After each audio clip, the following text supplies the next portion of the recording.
Hello everyone, I am Manish Kumar Kakhani, lecturer computer, government polytechnic college Bagidora.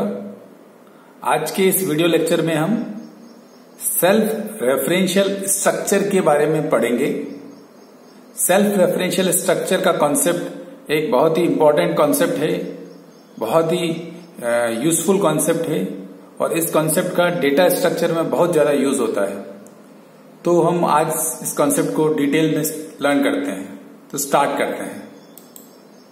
तो सबसे पहले हम समझते हैं कि एक स्ट्रक्चर क्या होता है। Structure is a user defined data type. Structure क्या है? एक यूजर डिफाइंड डेटा टाइप है। डेटा टाइप का मतलब जो किसी भी डेटा का टाइप डिफाइन करे। तो डेटा टाइप बेसिकली तीन तरह के होते हैं। एक फंडामेंटल डेटा टाइप, दूसरा डिराइव डेटा टाइप और तीसरा यूजर डिफाइंड डेटा टाइप। जो फंडामेंटल डेटा टाइप होते हैं वो इनबिल्ट डेटा टाइप होते हैं, जैसे integer, float, character, double, void. जो डिराइव डेटा टाइप होते हैं वो फंडामेंटल से ही डिराइव होते हैं, उन्हीं से बनते हैं, जैसे पॉइंटर, फंक्शन, रेफरेंस एक्सेट्रा। और तीसरी कैटेगरी में आते हैं यूजर डिफाइंड डेटा टाइप, जिसे यूजर खुद डिफाइन करता है, प्रोग्रामर खुद डिफाइन करता है, जैसे स्ट्रक्चर, क्लास, एन्यूमरेशन, यूनियन इत्यादि। तो स्ट्रक्चर क्या है? स्ट्रक्चर जो है वो एक यूजर डिफाइंड डेटा टाइप है, जो क्या करता है? मर्जेज और collect different data item in a single unit. Structure क्या करता है? डिफरेंट डेटा आइटम्स को, डिफरेंट टाइप्स के डेटा आइटम्स को एक सिंगल यूनिट में कंपोज करता है, मर्ज करता है। जैसे एक इंटीजर एलिमेंट है, एक कैरेक्टर एलिमेंट है, एक फ्लोट एलिमेंट है। उन सारे एलिमेंट्स को, डिफरेंट एलिमेंट्स को एक सिंगल यूनिट में कंपोज करने का जो टास्क है वो स्ट्रक्चर करता है। स्ट्रक्चर एरे के बिल्कुल ऑपोजिट काम करता है। Array collection of similar type of data items है, मतलब 10 इंटीजर्स का कलेक्शन, 10 फ्लोट का कलेक्शन। बट स्ट्रक्चर जो है वो collection of different data items है। एक इंटीजर, एक फ्लोट, एक कैरेक्टर का कलेक्शन हो गया, वो स्ट्रक्चर हो गया।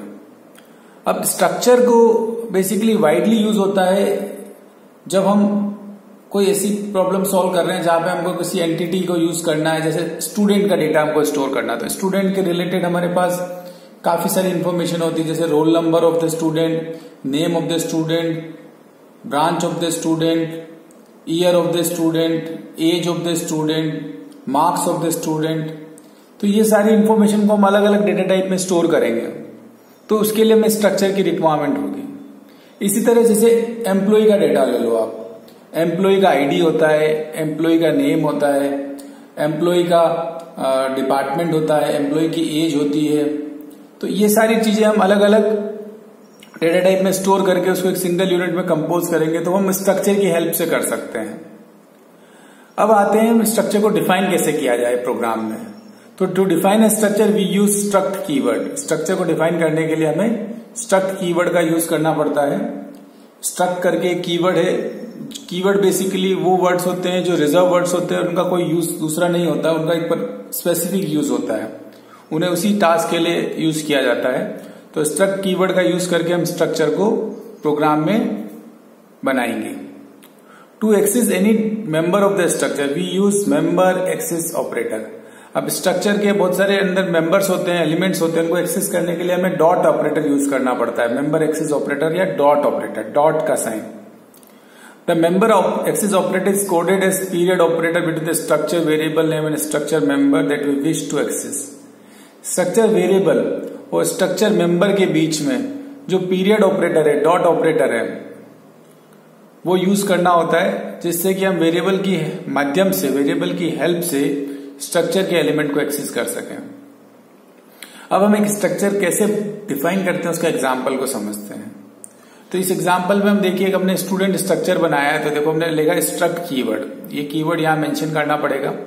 फिर उसके बाद हमने स्टूडेंट लिखा। तो स्टूडेंट जो है कोई भी आइडेंटिफायर नेम है, मतलब ये नेम यूजर खुद चूज करेगा। जैसे ये alphabets, small letter, capital letter, alphabet, numbers और अंडरस्कोर की हेल्प से कंपोज होगा। फिर हम स्ट्रक्चर की बॉडी बनाएंगे तो उसके लिए हम ब्रेसेस यूज करेंगे, ओपनिंग ब्रेस और क्लोजिंग ब्रेस, और यहां पर हम अपने इसके एलिमेंट्स या मेंबर्स को मेंशन करेंगे। तो इसमें दो ही मेंबर है, एक है रोल नंबर, दूसरा है नेम। तो हमने इंटीजर रोल नंबर लिखा, फिर इंटीजर नेम लिखा, और उसके बाद हम सेमीकोलन लगा देंगे यहां पर। इंटीजर रोल नंबर के बाद सेमीकोलन, कैरेक्टर के बाद भी सेमीकोलन। और ये स्ट्रक्चर का जो वेरिएबल है, स्ट्रक्चर का ऑब्जेक्ट है, वो हम यहां पर मेंशन करेंगे। तो फिर इसके बाद हम सेमीकोलन से पूरे इसको स्ट्रक्चर की बॉडी को ओवर कर देंगे, ये स्ट्रक्चर की बॉडी टर्मिनेट हो जाएगी। तो ये वेरिएबल है स्ट्रक्चर का, जो स्ट्रक्चर का ऑब्जेक्ट, इसको हम स्ट्रक्ट स्टूडेंट एस भी लिख सकते हैं, स्ट्रक्ट स्टूडेंट S1 भी लिख सकते हैं। इस तरह से हम इसको कर सकते हैं। तो इस तरह से हम स्ट्रक्चर को डिफाइन करेंगे। अब आता है कि हम किसी भी स्ट्रक्चर का पॉइंटर कैसे बनाएं, क्योंकि हम सेल्फ रेफरेंशियल स्ट्रक्चर पढ़ रहे हैं तो हमें थोड़ा पॉइंटर का कॉन्सेप्ट क्लियर होना चाहिए। तो बेसिकली पॉइंटर क्या करता है, pointer is a special variable that store the address of another variable, किसी भी दूसरे वेरिएबल का एड्रेस स्टोर करता है। Address of pointer variable can be obtain using and operator. किस ऑपरेटर से मिलता है, एंड ऑपरेटर से, एम्परसेंड ऑपरेटर या एड्रेस ऑफ ऑपरेटर। इससे हमें किसी भी वेरिएबल का एड्रेस मिल जाता है। और address of structure can be assigned to pointer variable by using this and operator. तो हम कैसे करेंगे, बड़ा सिंपल है। ये हमने स्ट्रक्चर बनाया, स्ट्रक्ट स्टूडेंट डेटाबेस, फिर हमने कैर नेम 10 लिया, फिर integer roll number, integer marks, इस तरह के हमने इसके सारे वेरिएबल्स एलिमेंट्स बना दिए। फिर ये स्ट्रक्चर यहाँ ओवर हो गया, stud1 इसका ऑब्जेक्ट हो गया, और हमने सेमीकोलन लगा के स्ट्रक्चर को ओवर कर दिया। फिर इसी स्ट्रक्चर का हमने पॉइंटर बनाया, struct student database star ptr। ये पॉइंटर बनाने के बाद ptr equal to ampersand of stud1 किया, तो इस तरह से इसका पॉइंटर बन गया। और इसमें हमने स्ट्रक्चर के ऑब्जेक्ट का एड्रेस स्टोर करा दिया। अब हमें अगर स्ट्रक्चर के एलिमेंट्स को एक्सेस करना है तो हम पॉइंटर की हेल्प से भी कर सकते हैं using arrow operator. Arrow operator लगा के हम इसको एक्सेस कर सकते हैं। तो ये पॉइंटर टू स्ट्रक्चर हो गया। अब हमारे पास आता है self referential structure. Self referential structure का क्या मीनिंग है?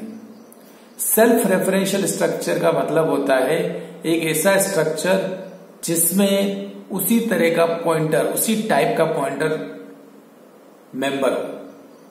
रेफरेंस का मतलब होता है एड्रेस। एड्रेस किसमें स्टोर होता है? पॉइंटर में।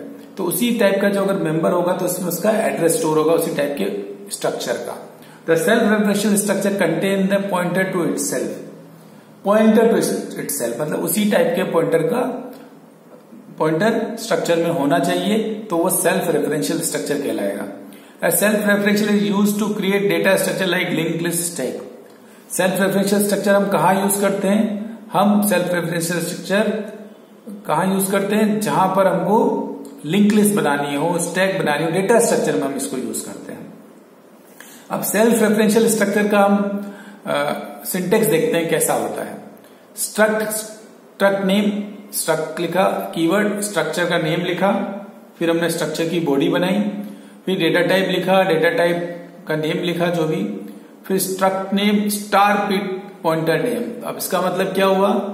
ये स्ट्रक्चर का नेम यहां पर आ जाएगा और उसी का टाइप का पॉइंटर बन जाएगा, और ये इसी का पार्ट होगा, इसी की बॉडी के अंदर होगा, इसी स्ट्रक्चर का के कंटेंट में होगा, इसी स्ट्रक्चर का पार्ट होगा, पॉइंटर टू इटसेल्फ होगा ये। तो यही हमारा सेल्फ रेफरेंशियल स्ट्रक्चर है। तो सेल्फ रेफरेंशियल स्ट्रक्चर का बेसिकली डेटा स्ट्रक्चर में बहुत ज्यादा यूज होता है। सेल्फ रेफरेंशियल स्ट्रक्चर जो है वो बेसिकली वो ऐसे स्ट्रक्चर हैं जिनमें basically reference to data of same type होता है, मतलब अपने ही टाइप का रेफरेंस होता है in addition to other data, मतलब दूसरे डेटा भी उसमें होते हैं बट एक रेफरेंस तो होगा ही होगा, मतलब अपने टाइप का एक पॉइंटर होगा, तो वो सेल्फ रेफरेंशियल स्ट्रक्चर कहलाएगा। A self-referential structure contain a pointer to a data that is of the same type as that of the structure। उसका अपना ही एक पॉइंटर होगा, ठीक है। It is an error to use a structure or union variable as a member of its own type structure or union type respectively। Here the structure node will contain two types of data। So self-referential structure is the foundation of other data structure। सभी data structure का self referential structure जो है foundation है, मतलब उसका backbone है। अगर self referential structure हम नहीं यूज करेंगे तो हम दूसरे डेटा स्ट्रक्चर को भी उस तरह से यूज नहीं कर पाएंगे। तो अब हम सेल्फ रेफरेंशियल का एक एक्सपेरिमेंट करते हैं टर्बो सी कंपाइलर पे। तो मैं टर्बो सी कंपाइलर ओपन कर लेता हूं। मैंने टर्बो सी कंपाइलर ओपन कर लिया है, स्टार्ट किया है मैंने टर्बो सी कंपाइलर। फिर मैंने क्लोज किया है, न्यू फाइल क्रिएट की है, फिर क्लोज किया है, फिर न्यू फाइल बनाई है।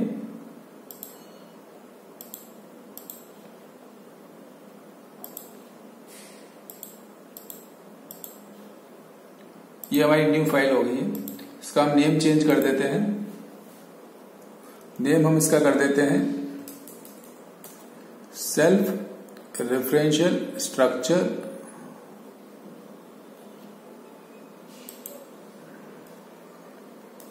.c। ओके कर देते हैं। अब हम स्ट्रक्चर को बनाते हैं। सबसे पहले तो बहुत सिंपल है। सबसे पहले हमको hash include stdio.h hash include conio.h और उसके बाद हमें स्ट्रक्चर बनाना है। Struct node integer. तो ये हमारा कोई भी एक इंटीजर वैल्यू हो गई इसके अंदर। फिर हमने स्ट्रक्ट नोड स्टार नेक्स्ट लिखा। ये हमारा पॉइंटर टू स्ट्रक्चर हो गया। ठीक है। बेसिकली क्या हो रहा है कि ये इस चित्र में एक लिंक लिस्ट क्रिएट करना चाहते हैं। इस स्ट्रक्चर के, इस सेल्फ रेफरेंशियल स्ट्रक्चर का सबसे ज्यादा वाइडली यूज पॉइंटर्स में और इसमें डेटा स्ट्रक्चर में होता है। तो हम लिंक लिस्ट बनाना चाह रहे हैं। तो लिंक लिस्ट में क्या करता है कि हर नोड जो है एक डेटा वैल्यू को स्टोर करता है और एक उसमें pointer to the next element होता है। तो ये डेटा वैल्यू स्टोर करने के लिए इंटीजर वैल्यू हो गया ये वेरिएबल, और पॉइंटर टू नेक्स्ट एलिमेंट के लिए हमारे पास ये हो गया। अब हम इस स्ट्रक्चर टाइप के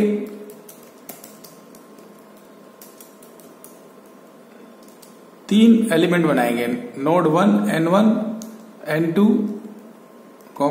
n3। ये बना दिया हमने। अब हम मेन फंक्शन को स्टार्ट करेंगे। अब सबसे पहला काम हम करेंगे कि n1 n2 और n3 में हम डेटा वैल्यू स्टोर करवा देते। n1 डॉट वैल्यू में मैंने स्टोर करवा दिया 5। तो मेरे लिंक लिस्ट के पहले में 5 स्टोर हो गया, और सेकंड मैंने n2 डॉट वैल्यू में मैंने स्टोर करवा दिया 10। दूसरे एलिमेंट में मैंने 10 स्टोर करवा दिया। n3 डॉट वैल्यू में मैंने स्टोर करवा दिया 15। तीनों वैल्यूज आ गई। अब हम इनके पॉइंटर्स में वैल्यू स्टोर करवाते हैं। तो उसको स्टोर करवाना बहुत इजी है। उसके लिए हमको बहुत सिंपल तरीके से हम क्या करेंगे, जो हमारा पहला n1 का जो पॉइंटर है नेक्स्ट, इसमें हम स्टोर करवाएंगे एड्रेस ऑफ n2। तो मैं लिखूंगा एम्परसेंड ऑफ n2। तो अब n1 और n2 कनेक्ट हो गए। n2 के नेक्स्ट में हम स्टोर करवाएंगे एम्परसेंड ऑफ n3। n2 और n3 कनेक्ट हो गए, और n3 के नेक्स्ट में हम स्टोर करवाएंगे नल वैल्यू, क्योंकि n3 के बाद कोई एलिमेंट नहीं है तो हम इसको नल वैल्यू स्टोर करवाएंगे। तो इस तरह से ये हमारी लिंक लिस्ट बन गई। अब हम गेट ch कर देते हैं, ओवर कर देते हैं। तो ये हमारा प्रोग्राम इस तरह से बन चुका है। इस प्रोग्राम में हमने बेसिकली अभी कुछ आउटपुट नहीं दिया है, लेकिन हमने इसको समझने के लिए एक सेल्फ रेफरेंशियल स्ट्रक्चर बनाया और एक छोटी सी लिंक लिस्ट बनाई जिसमें 3 नोड हैं। एक है n1, एक है n2 और एक n3। n1 के अंदर हमने जो डेटा वैल्यू है वो 5 रखी है, और नेक्स्ट में हमने n2 का एड्रेस स्टोर करवाया है।